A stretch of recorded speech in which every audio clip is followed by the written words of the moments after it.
আমার ভাইরা, হযরত ইব্রাহিম আলাইহিস সালামের কথা আল্লাহ পাক কোরআনে কারিমে বলছেন সবর কারে কয়, দেখো শেখো সবর কারে কয়। আল্লাহ পাক বললেন, ইব্রাহিম তোমার বিবি আর তোমার নবজাতক এই সন্তানকে রেখে আসো মক্কা নগরীতে। তিনি চলে গেলেন, সেখানে ঘর নাই, বাড়ি নাই, কিচ্ছু নাই, চতুর্দিকে ধুধু বালু আর মরুভূমি। হযরতে হাজরা বলছেন, ইব্রাহিম সামান্য পানি আর খাবার দিয়া আমার সন্তান শুদ্ধ এখানে রেখে যেতেছো, আমি কি অপরাধ করেছি? কোনো জবাব নাই। দুইবার তিনবার বলার পরে হাজরা বলছেন, ইব্রাহিম গো, তবে কি আমার আল্লাহর হুকুম মতো আমারে রেখে যাচ্ছ নাকি? হযরত ইব্রাহিম আকাশের দিকে আঙ্গুল উঁচু করলেন। কথা বলবেন, বাক শক্তি বেরোচ্ছে না। 80 বছর বয়সের সময় একটা বাচ্চা আল্লাহ তারে দিচ্ছেন, আর এমন বাচ্চা পয়গম্বরের ছেলে, কি সুন্দর চেহারা, মরুভূমির উপরে ফালাই দিয়ে রওনা হয়ে যাচ্ছেন। মুখ দিয়া কথা সরছে না, আকাশের দিকে দেখালেন। হযরত হাজরা বুঝতে পারলেন। হযরত হাজরা বলেন, ইব্রাহিম কোনো চিন্তা নাই, নিশ্চিন্ত মনে বাড়ি ফিরে যাও।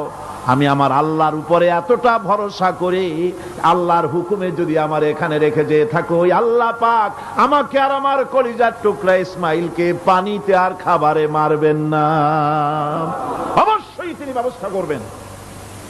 ব্যবস্থা হয়ে গেল। হযরত ইসমাইল বড় হয়ে গেলেন। আল্লাহ পাক অর্ডার করলেন, জবাহ করো ছেলেকে। হযরত ইব্রাহিম আলাইহিস সালাম যখন জবাহের প্রস্তাব করলেন, হযরত ইসমাইল তা আপত্তি করতেন, বাবাজি আমার মায়ের আর আমাকে বাচ্চা অবস্থায় ফেলে গেলেন, খাবার দেন নাই, পরার দেন নাই, বছরের পর বছর আমাদের এখানে কাটলো, দেখতেও আসেন নাই, আজ আসছেন জবাহ দিতে।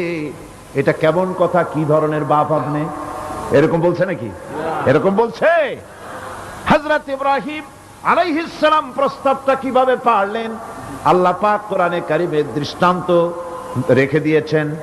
আল্লাহ পাক বলছেন, হযরত ইব্রাহিম ছেলেকে বললেন, ইয়া বুনাইয়া, ইয়া বুনাইয়া, হে আমার কলিজার টুকরা লাডলা, হে আমার কলিজার টুকরা সন্তান, ইন্নী আরা ফিল মানাম আন্নী আযবাহুক, আমি স্বপ্নে দেখছি আমি যেন তোমাকে জবাহ করতেছি। ফানজুর মাযা তারা, তোমার রায় কি বলো?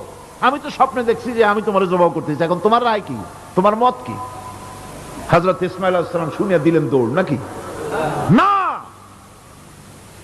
হযরত ইসমাঈল আলাইহিস সালাম ধৈর্যের প্রতীক। তিনি কি কথা বললেন? তার মুখের কথা কোরআন শরীফে আল্লাহ পাক উঠায় দিলেন। হযরত ইসমাঈল বললেন, ইয়া আবাতি ফাআল মা তু'মারু সাতাজিদুনি ইনশাআল্লাহু মিনাস সাবিরিন, হে আমার পিতা, আপনি যে ব্যাপারে আদিষ্ট হয়েছেন আপনি তা পালন করুন, অবশ্যই আমাকে ধৈর্যধারীদের মধ্যে পাওয়া যাবেন। সুবহানাল্লাহ। এক বর্ণনায় এসেছে, হযরত ইসমাঈল বললেন, আব্বাজান আমি ধৈর্যধারীদের ভিতরে আমারে পাবেন, তবে জবাহ করার আগে আমার হাত পাটা একটু বেঁধে নেন, কারণ জবাহের যন্ত্রণায় আপনার গায়ে যদি আমার হাত পাও লেগে যায় তো বেয়াদবি হয়ে যেতে পারে। আর আমি মরে আমার জবাহ হয়ে যাওয়ার পর আমার রক্ত মাখা জামাটা নিয়া আমার মা হাজেরারে দিবেন, কারণ তাকে মা বলবার মতো আর তো কেউ নাই। হযরত ইব্রাহিম তাকে বাঁধবার জন্য প্রস্তুতি নিলেন। হযরত ইসমাঈল বলছেন, আব্বাজান বাঁধবেন না, বাঁধার প্রয়োজন নাই। বলে, কেন? একবার বাঁধতে বললে আবার তুমি নিষেধ করছো কেন? ছেলে বলছেন, আব্বাজান বাঁধবো না এই জন্যে, হয়তো কিয়ামতেই প্রশ্ন উঠতে পারে যে আল্লাহর হুকুমে রাজি ছিল না বলে হাত পা বাঁধা জবাহ করছে, আমি এই সুযোগ দিব না, আপনি জবাহ করেন, আমি এতটুকু নড়াচড়া করব না। ধৈর্যের চরম প্রতীক হযরতে ইসমাঈল আলাইহিস সালাম দেখাই দিয়েছেন ধৈর্য কারে কয়। শুদ্ধ এখানে ভালো হয়ে যাইতেছে, বাড়ি নাই, ঘর নাই, আমি কোথায় থাকবো, কোথায় আশ্রয় নেব, কে আমারে খাইতে দেবে? তুমি আমার উপর রাগ করছো, কেন ফেলে যাচ্ছ? জবাব নেই। আবার বললেন কেন ফেলে যাচ্ছ? ইব্রাহিমের তো বুক ফেটে যাচ্ছে, বলতে পারতেছেন না, বুক ফেটে যাচ্ছে, সন্তান স্ত্রী এভাবে ফেলে যাচ্ছে, মুখটা মলিন। হযরত হাজরার হুঁশ এলো। হযরত হাজরা বুঝলেন ইব্রাহিম সাধারণ মানুষ নন, তিনি আল্লাহর নবী, আর নবীরা আল্লাহর হুকুম ছাড়া কাজ করেন না। প্রশ্ন করলেন, ইব্রাহিম তুমি যে আমার এখানে রেখে যাচ্ছ এটা কি আল্লাহর হুকুম? হযরত ইব্রাহিম বলছেন অবশ্যই, অবশ্যই। আর কিছু বলতে পারলেন না, উপরে আঙ্গুল চর্চা করলেন, আমার আল্লাহর হুকুম তাই তোমার রেখে গেলাম। হযরত হাজরা বলেন, ইব্রাহিম মনে কোনো কষ্ট নিও না, কোনো চিন্তা করো না, তুমি নিরাপদে নিশ্চিন্তে বাড়ি চলে যাও, আমিও কোনো চিন্তা করব না, কারণ আল্লাহর হুকুমে যখন তুমি এখানে রেখে যেতেছ, আমি আমার আল্লাহর উপর এত বিশ্বাস করি যে আমার রব্বুল আলামিন তিনি যখন আমাকে মরুভূমিতে আমার বাচ্চা সুদ্ধা ফেলাই দিতে বলেছেন, আমার আল্লাহ এমন মেহেরবান যে আমার এই কলিজার টুকরা সন্তান আর আমারে না খাওয়াই আল্লাহ মারবে না।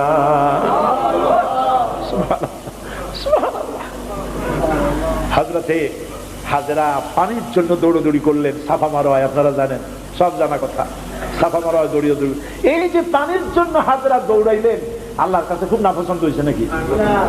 এমন পছন্দ হইল আল্লাহর কাছে, কিয়ামত পর্যন্ত তার এই বান্দির আমল, এই দৌড় আল্লাহর কাছে এমন পছন্দ হয়ে গেল, কিয়ামত পর্যন্ত সমস্ত হাজীদের জন্য আল্লাহ ওয়াজিব করে দিল, দৌড়াও, আমার হাজরা যেমন দৌড়াইছে সেই রকম দৌড়াও। সুবহানাল্লাহ।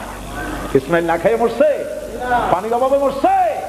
হযরতে জিবরাইলকে আল্লাহ পাঠায় দিলেন, আমার ইসমাইলের পায়ের গুতা যেখানে লাগতেছে তুমি গিয়ে সেখানে পায়ে আঘাত করো।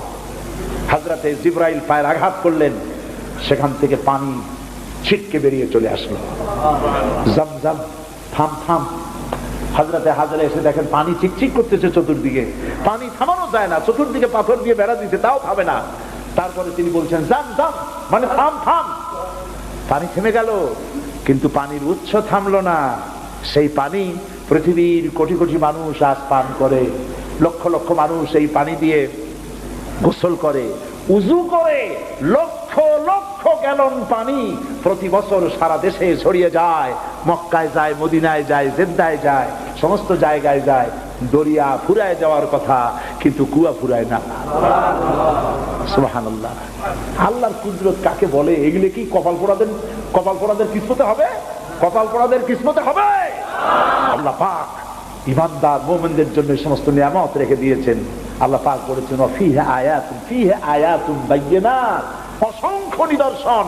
এই কাবা আর এই কাবা কেন্দ্রিক আমার অনেক নিদর্শন আছে, তাকায় দেখো কত নিদর্শন। আজ পৃথিবীর কোন শহর নাই নিরাপত্তার শহর যেখানে জীবনের নিরাপত্তা পাওয়া যাবে। আল্লাহ পাক বলেছেন ওমান দাখালাহু কানা আমিনান, যেই ঢুকবে মক্কায় আর মদিনায় সেই নিরাপত্তা লাভ করবে। সুবহানাল্লাহ, সুবহানাল্লাহ বলবেন না? সুবহানাল্লাহ বলবেন না? আমার বন্ধুগণ, এরই বলে সারেন্ডার করা। আল্লাহ রাব্বুল আলামিন বললেন আসলিম, সারেন্ডার করো। হযরত ইব্রাহিম আলাইহিস সালাম বললেন আসলামতু লিরাব্বিল আলামিন, সারেন্ডার হয়ে গেলাম।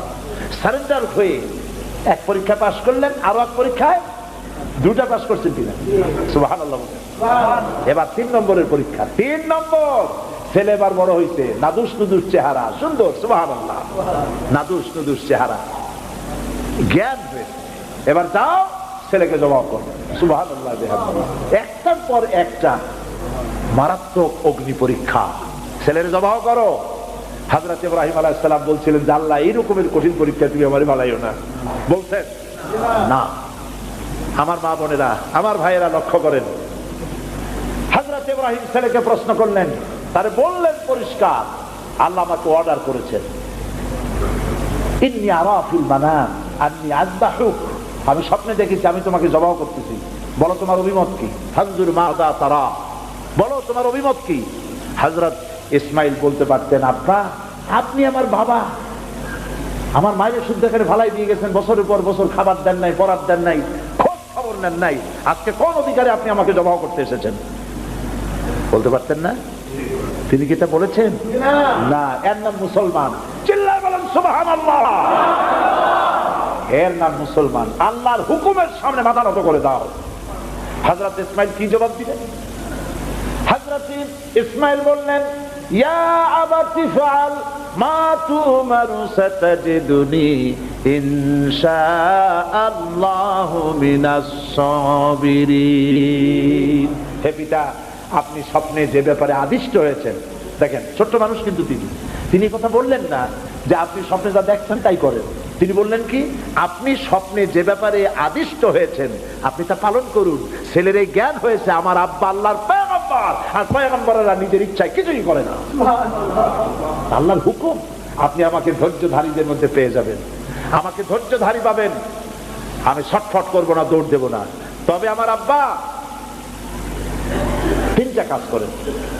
জবাব করার সময় আমার হাত পা বাঁধেন, যাতে করে জবাহের বেদনায় যন্ত্রণায় আমার হাত পা আপনার গায়ে লাগলে আমার বেয়াদবি হয়ে যেতে পারে। হাত পা বাঁধবেন। 2 নম্বরে আপনার চোখটাও বাঁধবেন ভালো করে, যাতে করে আমার গর্দান দেখলে এখানে ছুরি চালাইতে আপনার কষ্ট হইতে পারে, হাতটা শিথিল হয়ে যেতে পারে। বাপের কাছে ছেলের গর্দান বড় প্রিয়। বাপ তার ছেলেকে কাছে রেখে তার গর্দানের উপরে চুমা খায়, তার কপালে চুমা খায়। আপনার চোখটা বাঁধিয়ে নিয়েন, তাহলে কষ্ট কম হবে। আর 3 নম্বরে আর একটা দাবি আছে। 3 নম্বরে আর একটা দাবি হলো, আমার মা হাজেরা জনম দুঃখিনী মা, আমার কোন সন্তান তার নাই, মা বলে ডাকবার মতো। আমাকে জবাই করার পরে আমার রক্ত মাখা জামাটা আমার মায়েরে দিয়া দিবেন, আর বলবেন যেন কান্দাকাটি না করে, কিয়ামতের দিন আল্লাহর দরবারে মায়ের সাথে আমার দেখা হয়ে যাবে। হযরত ইব্রাহিম ছেলের হাত পা বাঁধলেন, নিজের চোখ বেঁধেছেন। আল্লাহর আকাশের ফেরেশতারা তাকায় দেখতেছেন, কি সাংঘাতিক পরীক্ষা। এত বড় পরীক্ষা পৃথিবীর কোন মানুষকে আল্লাহ রাব্বুল আলামিন করেন নাই।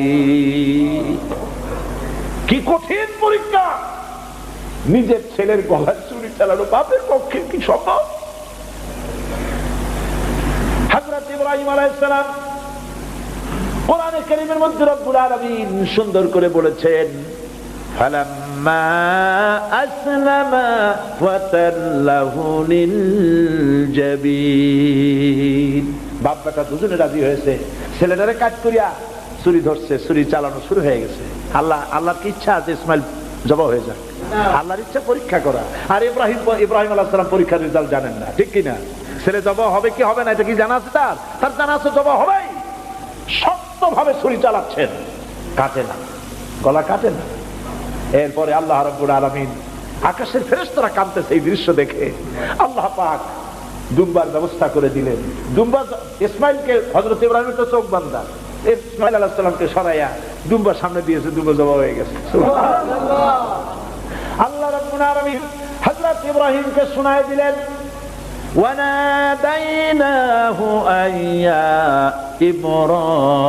ইব্রাহিম সাদ্দাকতার রুয়া ইন্না কাযালিকা নাজজিল মুহসিনিন।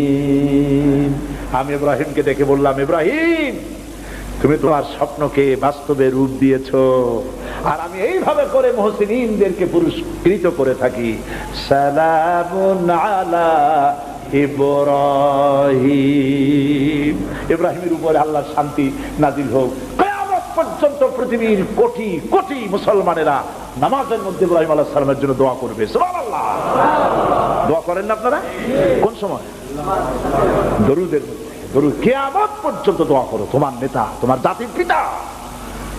মুসলমান কারে বলে? এর নাম মুসলমান। মদের ব্যবসা ছাড়তে পারবেন না, জুয়া ছাড়তে পারবেন না, সুদ ছাড়তে পারবেন না, আবার দাবি করবেন আপনি মুসলমান। মুসলমান হওয়া যাবে না, আল্লাহর কসম মুসলমান হওয়া যাবে না। মুনাফিক মুনাফিক মুনাফিক। মুসলমান হতে হলে আল্লাহর হুকুমের সামনে মাথা নত করতে হবে, যা তিনি বলেছেন সব মানতে হবে। মিথ্যা ছেড়ে দিতে হবে, ওজনে কম দেওয়া যাবে না, খাদ্যে ভেজাল দেওয়া যাবে না, নিজের স্ত্রীকে নিজের মেয়েকে বেপরদা করা যাবে না, বৈশাখী মেলার নামে নিজেদের মেয়েগুলিকে সৌন্দর্য প্রদর্শনী করে মানুষের সামনে বের করা যাবে না।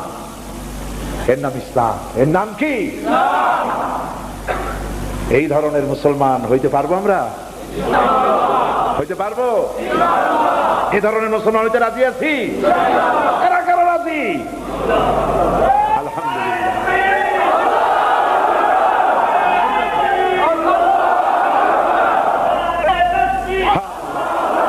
বলি আলহামদুলিল্লাহ। জোরে বলেন আলহামদুলিল্লাহ। এইরকম মুসলমান হতে হবে যে আমার চেহারা করতে হবে আল্লাহ যেভাবে হুকুম করেছেন, রাসূল যেভাবে করেছেন। আমার পা থেকে শুরু করে মাথা, জামা কাপড়, ওঠা বসা, চলা ফেরা সব করতে হবে আল্লাহ যেভাবে বলেছেন, রাসূল যেভাবে করেছেন। আল্লাহ রাব্বুল আলামিন বলেন, ইয়া আইয়ুহাল্লাযীনা আমানু দুখুলু ফিস-সিলমি কাফা ওয়া লা তাত্তাবিউ খুতুওয়াতিশ শাইতান ইন্নাহু লাকুম আদুউম মুবিন। হে বিশ্বাসীরা, পূর্ণাঙ্গ রূপে ইসলামের মধ্যে দাখিল হয়ে যাও, একটু আধটু না, সবটুকুন। আর খবরদার শয়তানের পদাঙ্ক অনুসরণ করো না। আল্লাহুম্মা আমিন। রব্বানা লা তুযিগ কুলুবানা বা'দা ইয হাদাইতানা ওয়া হাব লানা মিন লাদুনকা রাহমাতান ইন্নাকা আনতাল ওয়াহ্হাব। হে আল্লাহ তাআলা, লাখো জনতা আজকের এই প্রথম দিনেই আল্লাহ তাআলা কোরআনের এই মাহফিলে দীর্ঘক্ষণ ধরে তোমার কোরআনের কথা শুনে তোমার দরবারে হাত তুলেছি। দয়া করে মেহেরবানি করে আমাদের জিন্দেগির গুনাহ খাতাকে মাফ করে দাও। আমাদের মা বাপ মুরব্বিয়ান যারা কবরে চলে গেছে, আল্লাহ তাআলা কবরগুলিকে জান্নাতের টুকরায় পরিণত করে দাও। রব্বির হামহুমা কামা রব্বায়ানি সগীরা। পড়েন সবাই, রব্বির হামহুমা কামা রব্বায়ানি সগীরা।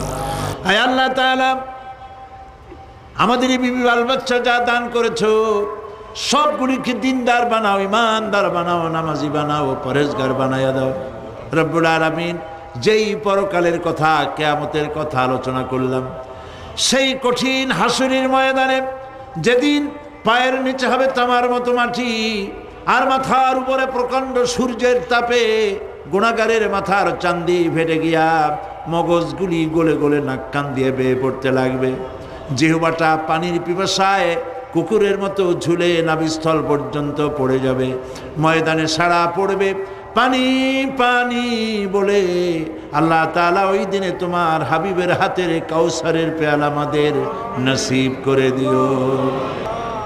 আহ জাতি হ্যায় ফলক पर रहम लाने के लिए, आह जाती है फलक पर रहम लाने के लिए, बादलो हट जा दे दो आह जाने के लिए। रहम कर अपना ना आईने करम को भूल जा, रहम कर अपना ना आईने करम को भूल जा। हम तुझे भूले हैं लेकिन तू न हमको भूल जा। রব্বুল আলামিন, মা বোনেরা কষ্ট করে মাহফিলে এসেছেন, আল্লাহ তাআলা মা বোনদেরকে এমন আমল করার তৌফিক দাও যাতে করে কিয়ামতের দিন হযরত আয়েশা, হযরত খাদিজার সঙ্গে হাসর নসিব হয়ে যায়। রব্বুল আলামিন, এই মাহফিল বাকি 4 দিন তোমার কুদরতি নিজাম দিয়ে আল্লাহ তুমি পরিচালিত করে দিও। সারা বাংলাদেশের মানুষ বিভিন্ন জায়গা থেকে এই মাহফিল আসে। আল্লাহ তাআলা প্রতিবেশী দেশ থেকে আসে, যারা প্লেনে আসেন অথবা গাড়িতে আসেন, পায়ে হেঁটে আসেন, যিনি যেভাবে আসেন, আল্লাহ তাআলা যাতায়াতকে তুমি আসান করে দিও, বিপদ মুক্ত করে দিও, আল্লাহ দুর্ঘটনা মুক্ত করে দিও। যারা বাড়ি ছেড়ে তোমার কথা শুনতে আসে, আল্লাহ বাড়িগুলি, ধন সম্পদগুলি তুমি হেফাজত করো। রব্বুল আলামিন, তুমি আমাদের দিলের মধ্যে তোমার মহব্বত পয়দা করে দাও। আল্লাহ পরকালের ভয় পয়দা করে দাও, আখিরাতের জবাবদেহিতার অনুভূতি সৃষ্টি করে দাও। আল্লাহ তাআলা, তুমি আমাদের দেশটাকে কবুল করো। আল্লাহ তাআলা, তুমি দয়া করে মেহেরবানি করে আমাদেরকে তোমার মকবুল বান্দাদের মধ্যে শামিল করে নাও। আল্লাহুম্মা জাআলনা মিনাত তাওয়াবিন ওয়াজআলনা মিনাল মুতাতাহহিরিন ওয়াজআলনা মিন ইবাদিকাস সালিহিন ওয়াজআলনা মিনাল্লাযী